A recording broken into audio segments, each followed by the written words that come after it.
జై గురుదేవ్. ఓం శ్రీ సాయిరామ్. అనంత ప్రేమ స్వరూపులారా, మనం పర్సనాలిటీ అనే అంశాన్ని గురించి తెలుసుకుంటున్నాం. పర్సనాలిటీ అంటే తెలుగులో వ్యక్తిత్వం అంటారు. ఒక వ్యక్తి యొక్క తత్వాన్ని గురించి తెలుసుకోవటమే వ్యక్తిత్వం.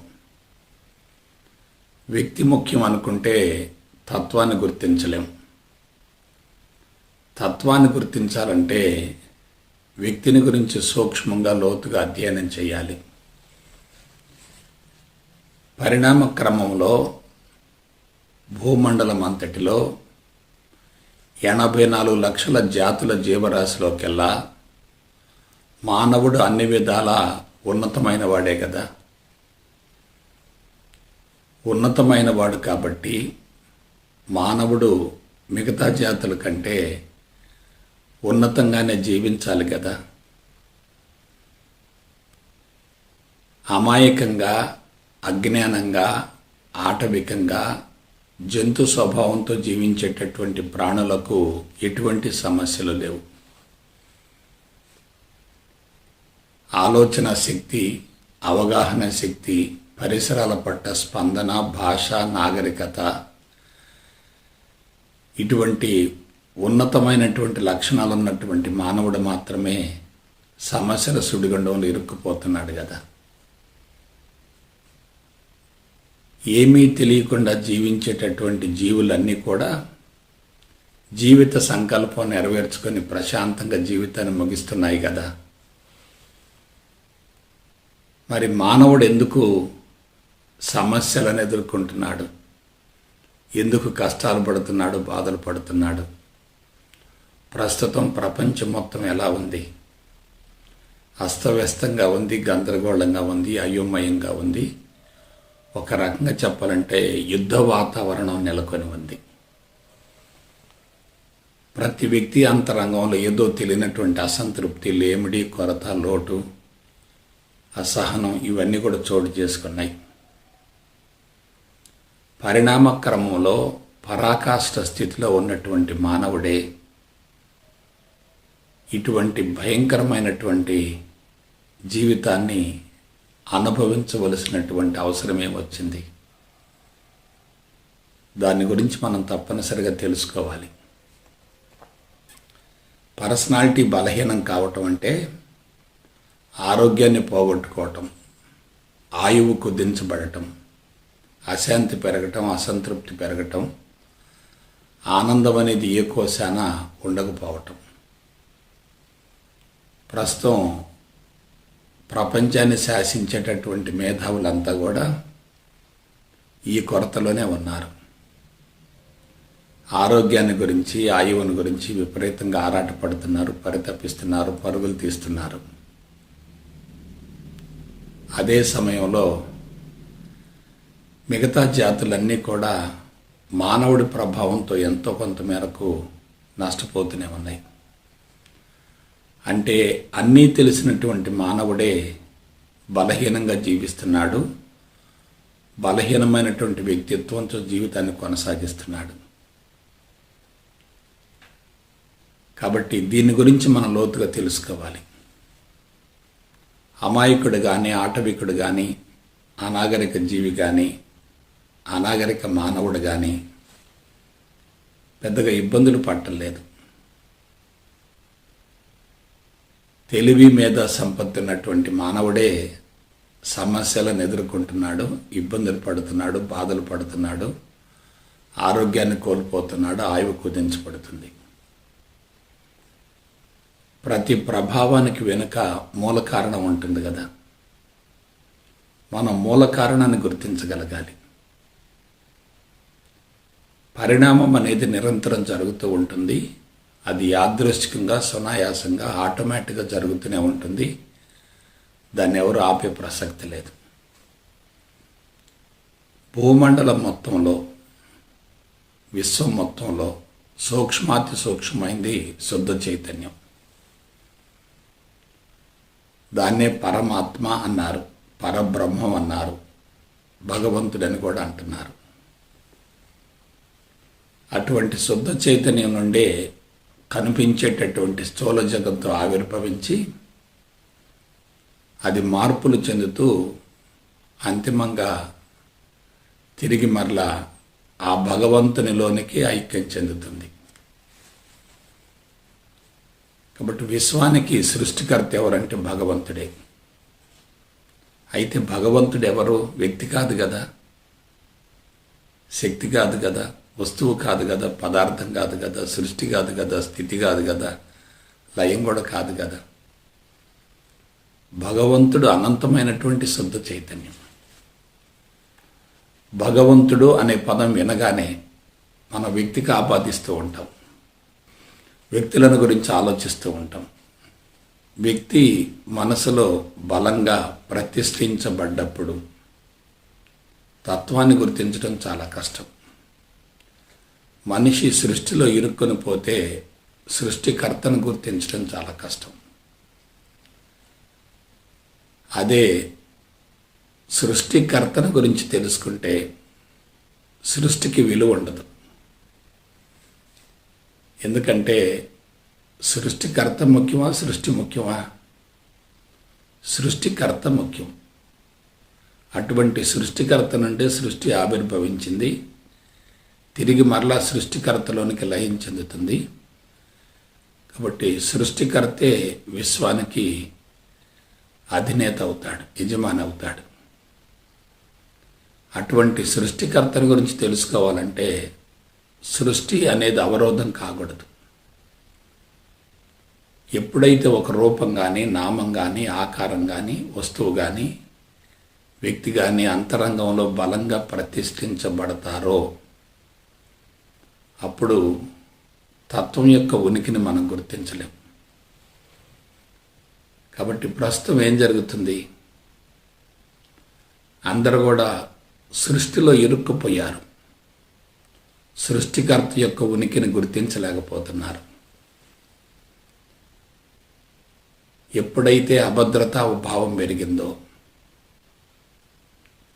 మనుషులు బాహ్యంలో ఉన్నటువంటి భగవంతుని గురించి ఆలోచిస్తున్నారు. బాహ్యముఖ ప్రయాణం విపరీతంగా బలపడుతుంది.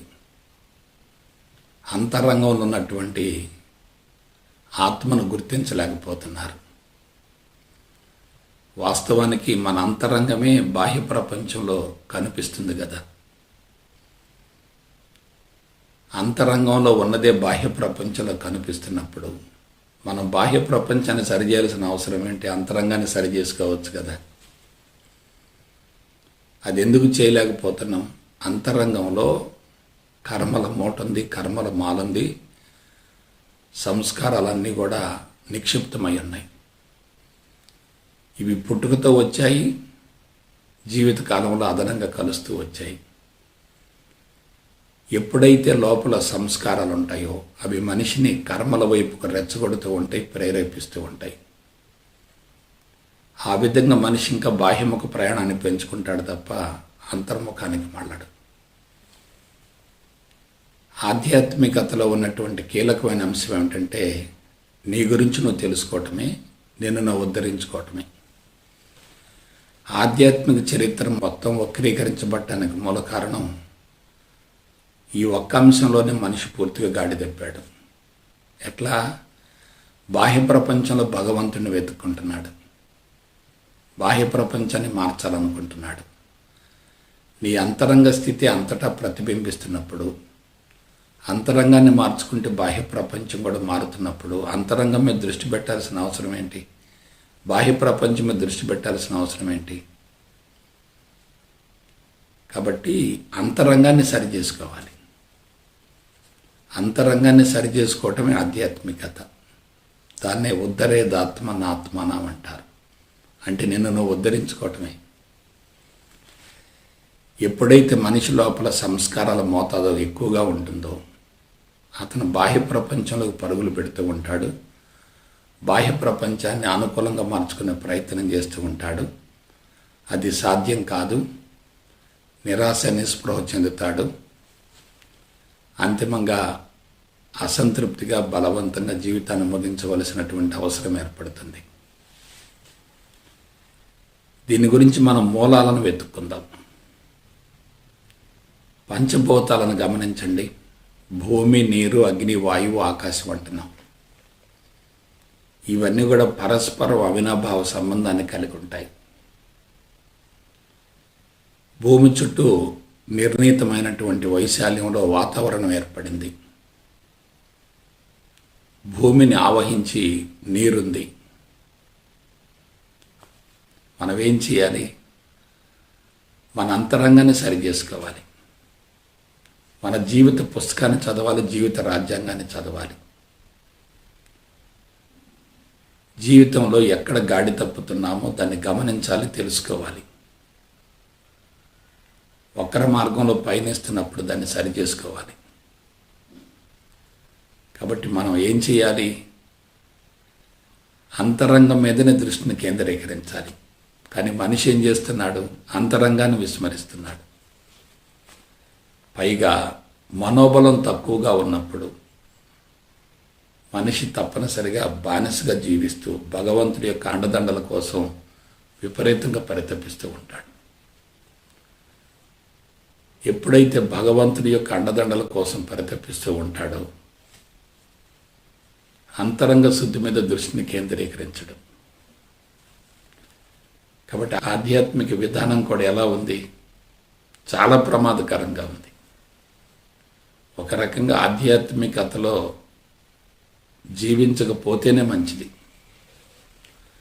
ఆధ్యాత్మిక మార్గం పేరుతో ఉన్నటువంటి కార్యక్రమాల మొత్తాన్ని కూడా పక్కన పెట్టి పరుగులు తీసే వాళ్ళంతా బానిసలుగా తయారవుతున్నారు.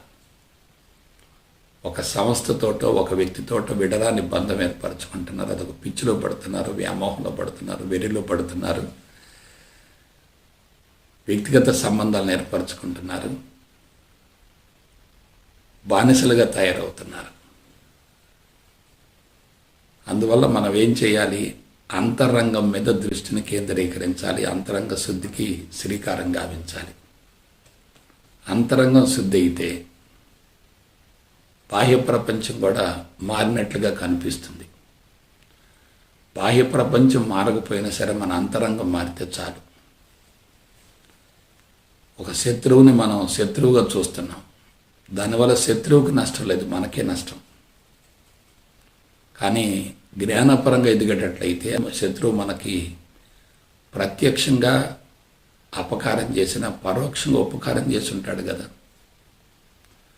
ఉపకారం చేసిన వ్యక్తి మీద శత్రుత్వాన్ని ఎందుకు పెంపొందించుకోవాలి? కాబట్టి బాహ్య ప్రపంచం అంతా కూడా మన అంతరంగ స్థితికి నమోనైనప్పుడు మనం బాహ్య ప్రపంచాన్ని గురించి ఎందుకు ఆలోచించాలి? మనల గురించి మనం ఆలోచించుకుంటూ పోతుంది కదా. అంతరంగం క్లీన్ అయ్యే కొద్దీ ప్రపంచం అనుకూలంగా కనిపిస్తుంది. అంతరంగం కలుషితమయ్యే కొద్దీ ప్రపంచం మనకు వ్యతిరేకంగా కనిపిస్తుంది. ప్రపంచం వ్యతిరేకంగా కనిపిస్తుందన్న, అనుకూలంగా కనిపిస్తుందన్న దానికి మూల కారణం బాహ్య ప్రపంచం కానే కాదు. మన అంతరంగ సంస్కారాలను బట్టే బాహ్య ప్రపంచం కనిపిస్తుంది. మనం సరిచేయవలసింది బాహ్య ప్రపంచాన్ని కానే కాదు, అంతరంగ సంస్కారాలను సరి చేసుకోవాలి. ఇప్పుడు సామాజిక పరిస్థితులు ఇంత దుర్భరంగా ఉండటానికి మూల కారణం ఏంటి? వ్యక్తిగత అవసరాలు తీరటం లేదు, కుటుంబ అవసరాలు తీరటం లేదు, అసంతృప్తి పెరుగుతూ ఉంది, అసహనం పెరుగుతుంది, సమస్యలు రోజు రోజుకు పెరుగుతున్నాయి తప్ప తగ్గటం లేదు. దీనికి మూల కారణం ఏంటి? తెలివి మీద సంపత్తి ఉన్నటువంటి ప్రతి వ్యక్తి బాహ్యముఖ ప్రయాణంలో ఉండి సమాచారాన్ని విపరీతంగా సేకరించుకుంటూ బలహీనపడుతూ వస్తున్నాడు. సమాజాన్ని శాసించేటటువంటి మేధావులే బలహీనపడితే ప్రపంచాన్ని ఎవరు రక్షిస్తారు?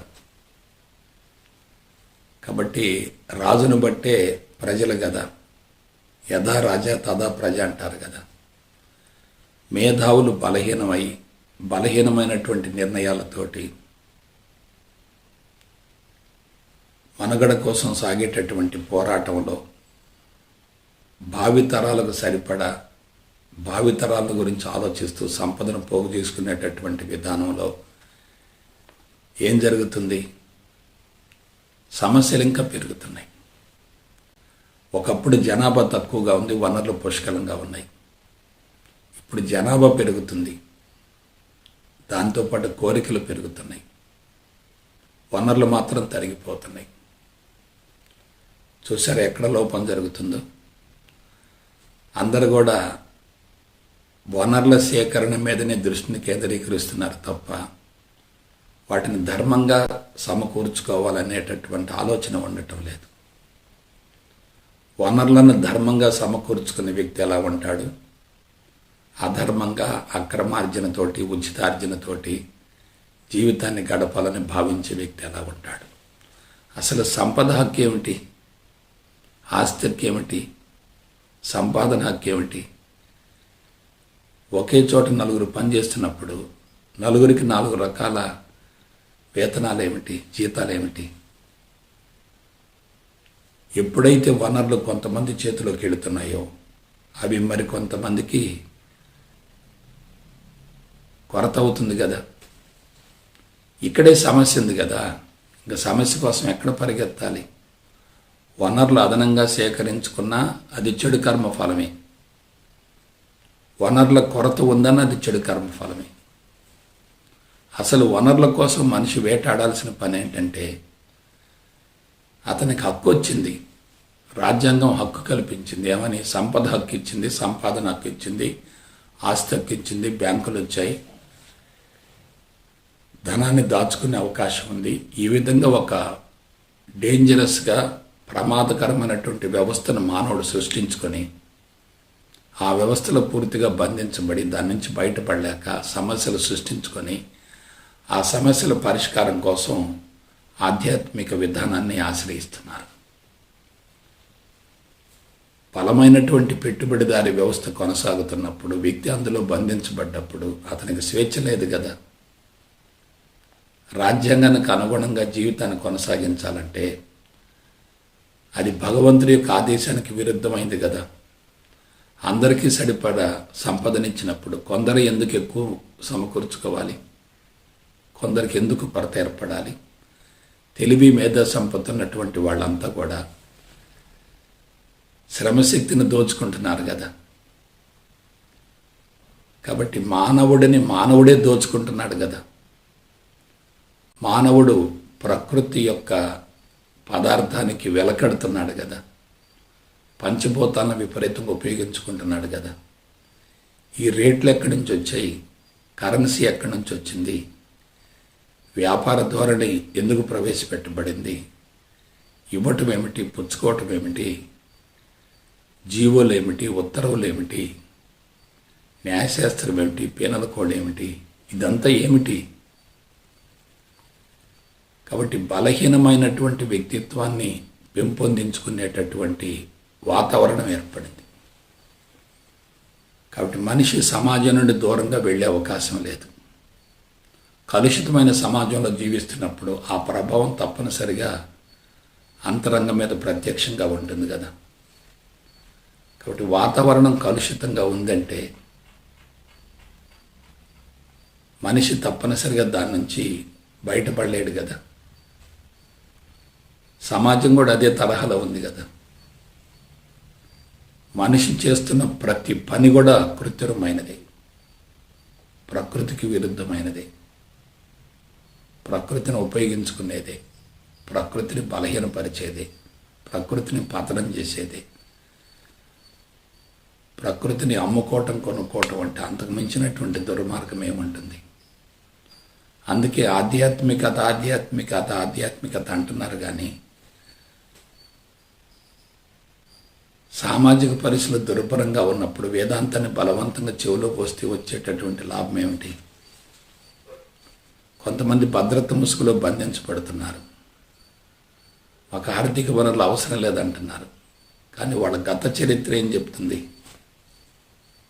వాళ్ళు న్యాయార్జితంలో అవసరానికి మించి సమకూర్చుకుని మాకు అవసరం లేదనేటటువంటి భావంతో తాత్కాలికంగా తృప్తి పడుతున్నారు. కానీ జీవితానికి సరిపడే ముందే పోగు చేసుకోవటం అంటే ఇతరులకు అది కొరతే కదా. కాబట్టి ఈ విధంగా జీవితం మొత్తం అస్తవ్యస్తంగా తయారైంది.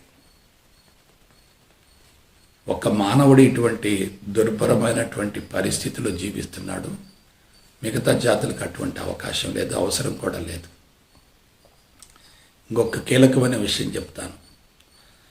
ఫలవంతమైన సంతానాన్ని ప్రకృతికి కానుకగా అందించడమే జీవుల యొక్క జీవిత లక్ష్యం. ప్రస్తుతం భూమండలంలో మిగతా జాతులలో ఆ యజ్ఞం ఎంతో కొంత మేరకు సఫలీకృతం అవుతుంది, కానీ మానవ జాతిలో అది సమూలంగా వైఫల్యం చెందింది కదా.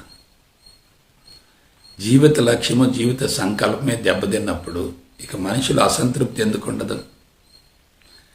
శారీరక అవసరాలు తీరకపోతే మనుషుల తిరుగుబాటు జరుగుతుంది కదా. ఫలవంతమైన సంతానాన్ని ప్రకృతికి కానుకగా అందించాలంటే భార్యాభర్తల యొక్క మానసిక స్థితి ఎలా ఉండాలి, వాళ్ళ జీవన విధానం ఎలా ఉండాలి, అలవాట్లు ఎలా ఉండాలి, ఆహార విహారాలు ఎలా ఉండాలి, వాళ్ళ యొక్క మానసిక స్థితులు ఎలా ఉండాలి ఆలోచించండి. ఎప్పుడైతే మానసిక స్థితి ఉన్నతంగా ఉంటుందో శరీరం ఆరోగ్యంగా ఉంటుంది. ఆరోగ్యవంతమైనటువంటి శరీరాలు ఉంటే విడుదల చేసేటటువంటి బీజాలు ఎలా ఉంటాయి, అవి కూడా ఆరోగ్యంగా ఉంటాయి కదా. క్షేత్రం కలుషితమైతే బీజం పటిష్టమైన ఫలవంతమైన సంతానం రాదు కదా. బీజం పటిష్టంగా ఉన్నప్పటికీ క్షేత్రం కలుషితమైతే ఎలా ఆలోచించండి. కాబట్టి క్షేత్రం శుద్ధిగా ఉండాలి, బీజం పటిష్టంగా ఉండాలి, రెండూ జరగాలి. అందుకు ఇద్దరిలో ఆరోగ్యం ఉండాలి, శరీరం దృఢంగా ఉండాలి, పటిష్టంగా ఉండాలి, శక్తివంతంగా ఉండాలి, అంగసౌష్టం ఉండాలి. కాబట్టి బాహ్య ప్రపంచాన్ని మార్చకుండానే మన అంతరంగాన్ని మార్చుకుంటే మనకి ఆనందం వస్తుంది కదా. బాహ్య ప్రపంచాన్ని మార్చడం ద్వారా ఆనందం వస్తేనే భావన కలుగుతుందంటే అది అజ్ఞానమే కదా, అపరిపక్వతే కదా, తెలివి తక్కువతనమే కదా, మూర్ఖత్వమే కదా, అశాస్త్రీయ విధానమే కదా, తప్పుడు మార్గమే కదా. ఆలోచించండి. అందువల్ల బాహ్యముఖ ప్రయాణంలో ఉన్న ప్రతి వ్యక్తి బలహీనమైన వ్యక్తిత్వంతోనే కొనసాగుతున్నాడు. అటువంటి వ్యక్తులు మాతృత్వం అనేటటువంటి యజ్ఞాన్ని విజయవంతం గావించుకోలేరు. మాతృత్వం అనే యజ్ఞం సఫలీకృతం కాకపోతే జీవితం తప్పనిసరిగా సంతృప్తిగా ఉంటుంది, అందులో ఎటువంటి సందేహం లేదు. కాబట్టి బయలాజికల్ నీడ్స్ తీర్చుకోవాలి. ఫుడ్ కావాలి, సెక్స్ కావాలి, సంసార జీవితం కావాలి, భార్యాభర్తల సంబంధం కరెక్ట్గా ఉండాలి, పవిత్రమైనటువంటి మాతృత్వం అనేటటువంటి యజ్ఞం విజయవంతం కావాలి. ఎప్పుడైతే యజ్ఞం విజయవంతం అవుతుందో అంతరంగం సంతృప్తిగా ఉంటుంది. ఇంకా ప్రణాళిక ఉండదు, పథకాలు ఉండవు, కార్యక్రమాలు ఉండవు, ఏముండవు. ఎప్పుడైతే అంతరంగం కలుషితమైందో మాతృత్వం అనే యజ్ఞం ఫెయిల్ అయ్యేసరికి మనిషి పక్కదోవ బట్టి ప్రపంచాన్ని మార్చాలని, ఏదో సాధించాలని, డబ్బు కావాలి, సెక్స్ కావాలి, అధికారం కావాలి, కీర్తికాంక్ష, గుర్తింపుకాంక్ష, అలా డైవర్ట్ అయిపోతున్నాడు. భార్యాభర్తల సంబంధం పవిత్రంగా ఉంటే, ప్రేమపూరితంగా ఉంటే, అన్యోన్యత, ఆప్యాయత ఉంటే ఇక శారీరక అవసరాలు తీరితే భౌతిక అవసరాల యొక్క ఉనికి ఉండదు కదా. శారీరక అవసరాలు తీరాయంటే మనిషి అంతరంగం నిండుకుండలా ఉంటుంది కదా, సంతృప్తిగా ఉంటుంది కదా. సంతృప్తిగా ఉన్నప్పుడు ఇక భౌతిక అవసరాలు తీర్చుకోవలసిన పని లేదు కదా. అంతరంగంలో అసంతృప్తి ఉన్నప్పుడే భౌతిక అవసరాల కోసం మనిషి పరుగులు తీస్తూ ఉంటాడు. మనోబలం ఉన్న వ్యక్తికి ప్రపంచంలో ఏమీ అవసరం లేదు. సమర్థత ఉన్న వ్యక్తి సమస్య నుండి పూర్తిగా బయటపడగలుగుతాడు. ధైర్యంగా జీవించే వ్యక్తి ఎటువంటి విపత్కర పరిస్థితులనైనా ఎదుర్కోగలుగుతాడు. విశ్వాసంతో జీవించేటటువంటి వ్యక్తి భగవంతుని పిలిపించుకుంటాడు. ప్రశాంతంగా జీవించే వ్యక్తి ప్రపంచాన్ని ప్రభావితం చేయగలుగుతాడు. అలా జరగాలంటే అంతరంగం శుద్ధి కావాలంతే, ఇంకా వేరే ఇంకేం లేదు. అంతరంగం శుద్ధి ఆరోగ్యంగా ఉన్నాం అనుకోండి, సంసార జీవితం సంతృప్తిగా ఉంటుంది. సంసార జీవితం సంతృప్తిగా ఉన్నప్పుడు ఇక మనకు భౌతిక అవసరాలు తీర్చుకోవలసిన అవసరమే లేదు కదా. కడుపు నిండా తింటున్నప్పుడు, కంటి నిండా నిద్రపోతున్నప్పుడు, కష్టపడి పనిచేస్తున్నప్పుడు, ధర్మబద్ధంగా జీవిస్తున్నప్పుడు, శీల సంపదను పెంపొందించుకున్నప్పుడు, నైతిక విలువలతో కొనసాగుతున్నప్పుడు ఇంక మనిషి ఎలా ఉంటాడో ఆలోచించండి. కాబట్టి ప్రపంచం మొత్తం సమస్యల సుడిగుండంలో ఇరుక్కుపోవటానికి మూల కారణం శారీరక అవసరాలు తీరకపోవటమే, మినిమం నీడ్స్ తీరకపోవటమే. సెక్స్, ఫుడ్ రెండు గనక మనిషికి అందేటట్లయితే, సంతృప్తికరమైన జీవితాన్ని కొనసాగించగలిగితే బాహ్య ప్రపంచం వైపుకు పరుగులు పెట్టవలసినటువంటి అవసరం లేదు, ఎటువంటి ఘర్షణ వైఖరి ఉండదు. అంతరంగంలో అసంతృప్తి ఉన్నటువంటి వాళ్ళే బాహ్య ప్రపంచంలో పరుగులు తీస్తూ ఉంటారు. ఆ విధంగా వాళ్ళు అంతరంగాన్ని ఇంకా కలుషితం చేసుకుంటారు తప్ప అది శుద్ధి అయ్యే ప్రసక్తే లేదు. సో మొత్తం మీద టోటల్గా ఆలోచించండి, మేధావులే అన్ని సమస్యలకు మూలకారకులు. ఎవరినైనా మనం మార్చగలుగుతాం కానీ మేధావిని మార్చలేం. మేధావిలో మూర్ఖత్వం ఉంటుంది. తాను పట్టిన కుందేటికి మూడే కాళ్ళు అంటాడు. ఒకడు చెప్పింది పెద్దగా వెంటూ తన అంతరంగాన్ని బట్టే కొనసాగుతూ ఉంటాడు. అంతరంగం బలహీనంగా ఉన్నప్పుడు, బలహీనమైనటువంటి జీవన విధానం కొనసాగుతున్నప్పుడు అతని నిర్ణయాలు ఎలా ఉంటాయి ఆలోచించండి. నిర్ణయాలు కూడా ప్రమాదకరంగా ఉంటాయి కదా. అధికార కాంక్ష ఉన్నటువంటి వ్యక్తి అంతరంగం ఎలా ఉంటుంది? నిస్వార్థ సేవలను అందించాలని తప్పించేటటువంటి వ్యక్తి యొక్క అంతరంగం ఎలా ఉంటుంది? అక్కడ స్పష్టంగా మనకు తెలుస్తుంది కదా. కాబట్టి తనను తాను ఉద్ధరించుకున్న వ్యక్తి మాత్రమే సమాజాన్ని ఉద్ధరించగలుగుతాడు. ఇప్పటివరకు ఆధ్యాత్మిక చరిత్రలో తనను తాను ఉద్ధరించుకునేటటువంటి విధానాలను ఎవరు కూడా అందించలేదు, ప్రవేశపెట్టలేదు. అందుకే మనుషులు ఏమవుతున్నారంటే సమాజాన్ని ఉద్ధరిస్తూ సంతృప్తి పడదాం అనుకుంటున్నారు. అంతరంగం కలుషితంగా ఉండే సమాజాన్ని నువ్వు ఉద్ధరించేదేంటి? నీ జీవితమే సరిగా లేకపోతే ఇతర జీవితాలను నువ్వు ఏ విధంగా చక్కదిద్దగలుగుతావు? కాబట్టి అక్కడే పూర్తిగా మూలాలు దెబ్బతిన్నాయి. ఇది తెలియక సాధన పేరుతోటి గంటల తరబడి కాలాన్ని వృధా చేసుకుంటున్నారు. అందించే వాళ్ళు కూడా బాహ్యముఖ ప్రయాణాన్ని పెంచుతున్నారు. పురాణాలు కానీ ఇతిహాసాలు కానీ ఇవన్నీ కూడా కల్పిత కథలు. స్వర్గం పైన లేదు, నరకం కింద లేదు, అది లోపలే ఉంది, బయటలేనే లేదు.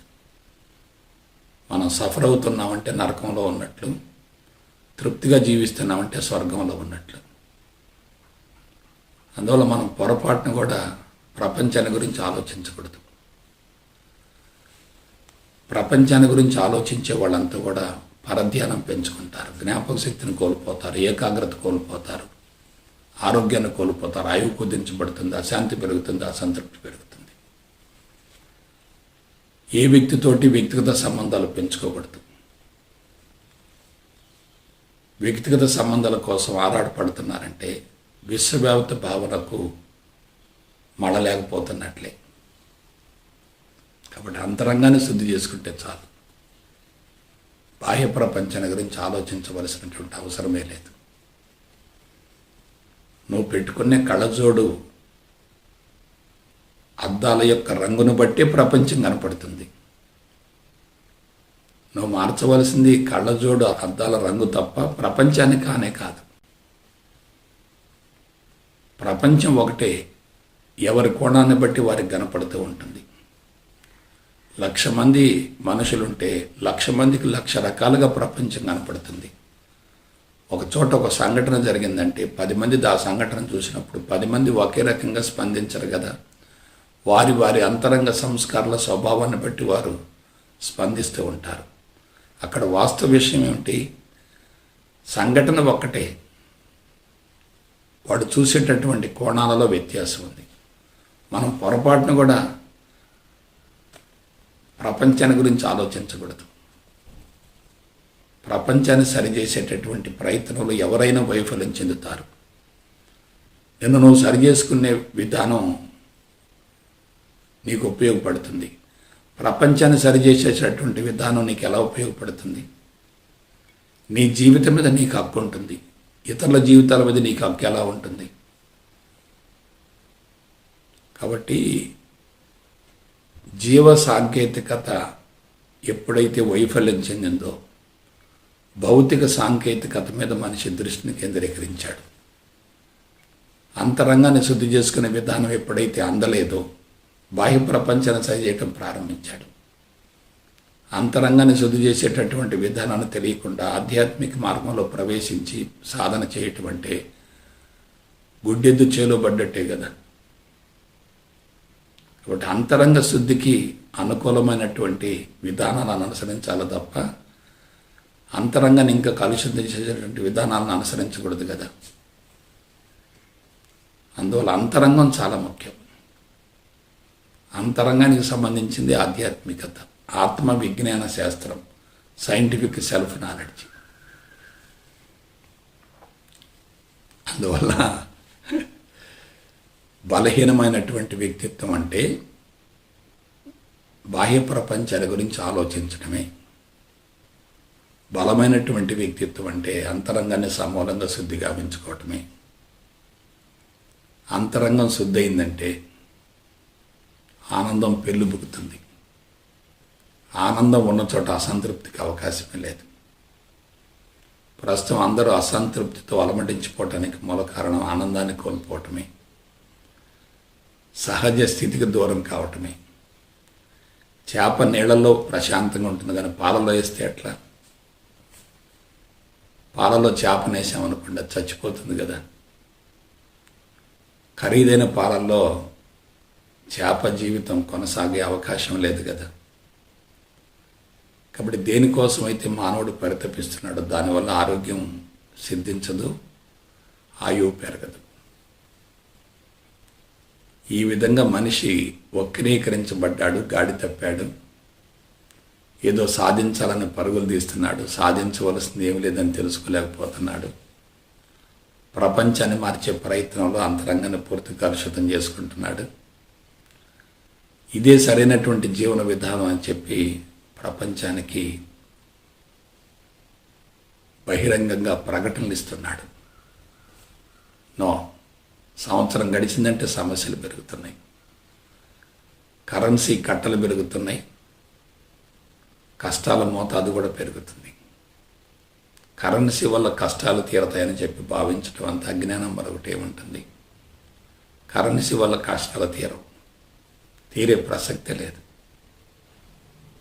కాబట్టి మనం ఏం చేయాలి? ఆనందకరమైన జీవితం కోసం అన్వేషణ చేయాలి. అది ఎలా సాధ్యమవుతుంది? అంతరంగ శుద్ధి ద్వారా మాత్రమే సాధ్యమవుతుంది, వేరే విధంగా సాధ్యమయ్యే ప్రసక్తి లేదు. అందుకు మనం ఏం చేయాలి? అంతరంగంలో ఉన్నటువంటి సంస్కారాల స్వభావాన్ని మార్చుకోవాలి. అసలు సంస్కారమే మాయ అనేటటువంటి విషయాన్ని గ్రహించగలగాలి. సమాచారం అంతా మాయ అనుకున్నప్పుడు నువ్వు ఆలోచించేదేముంది? కాబట్టి మానవుడు చేస్తున్న అన్ని రకాల ప్రయత్నాలన్నీ కూడా మనిషిని ఇంకా బలహీనపరుస్తున్నాయి తప్ప బలోపేతం చేయటం లేదు. అందువల్ల మనం ఏం చేయాలంటే జీవితాన్ని గురించి స్పష్టంగా అవగాహనను ఏర్పరచుకోవాలి. డ్రైవింగ్ తెలిసిన వ్యక్తికే డ్రైవింగ్ లైసెన్స్ ఇవ్వాలి. డ్రైవింగ్ తెలుసుకోవటం కోసం తప్పనిసరిగా శిక్షణ పొందాలి. అలాగే జీవితాన్ని చక్కదిద్దుకోవాలంటే ఎటువంటి జీవితం అవసరమో వివాహానికి ముందే తెలుసుకోగలగాలి. ఎప్పుడైతే జీవితాన్ని గురించి అవగాహన ఉంటుందో, ఒకవేళ గమనాన్ని కోల్పోయి తప్పుడు మార్గంలో వెళ్ళినా దాన్ని గ్రహించగలుగుతాం. కానీ మనుషులు ఎలా తయారయ్యారంటే మేము జీవిస్తున్న జీవన విధానమే కరెక్ట్ అయింది, సరి అయింది అనేటటువంటి భావంతో దానిలో ఇంకా పరుగులు పెడుతున్నారు, ఉరుకులు పరుగులు జీవితాన్ని కొనసాగిస్తున్నారు, అలసిపోతున్నారు. అంతిమంగా పరివర్తన పశ్చాత్తాపం చెందిన చేతులు కాలేక ఆకలి పట్టుకునే ఎటువంటి ప్రయోజనం ఉండదు కదా. కాబట్టి నా సలహా ఏమిటంటే కృత్రిమమైన జీవితానికి అలవాటు పడద్దు. బాహ్య ప్రపంచపు ఆకర్షణలకు లొంగిపోవద్దు. అంతరంగాన్ని కలుషితం చేసుకోవద్దు. జీవితాన్ని గురించి వేరే కోణంలో ఆలోచించొద్దు. నువ్వు సాక్షాత్తు భగవంతుడి అంతే. భగవంతుడికి ప్రపంచం నుండి ఆశించడం కానీ ప్రపంచాన్ని మార్చడం కానీ ఏమీ ఉండదు. భగవంతుడు సాక్షిభూతంగా ఉంటాడు. అటువంటి జీవితాన్ని అలవరుచుకొని చక్కటి ప్రణాళికతో ముందుకెళ్తారని మనస వాచ కర్మణ కోరుకుంటూ సెలవు తీసుకుంటా. జై గురుదేవ్, జై గురుదేవ్, జై గురుదేవ్.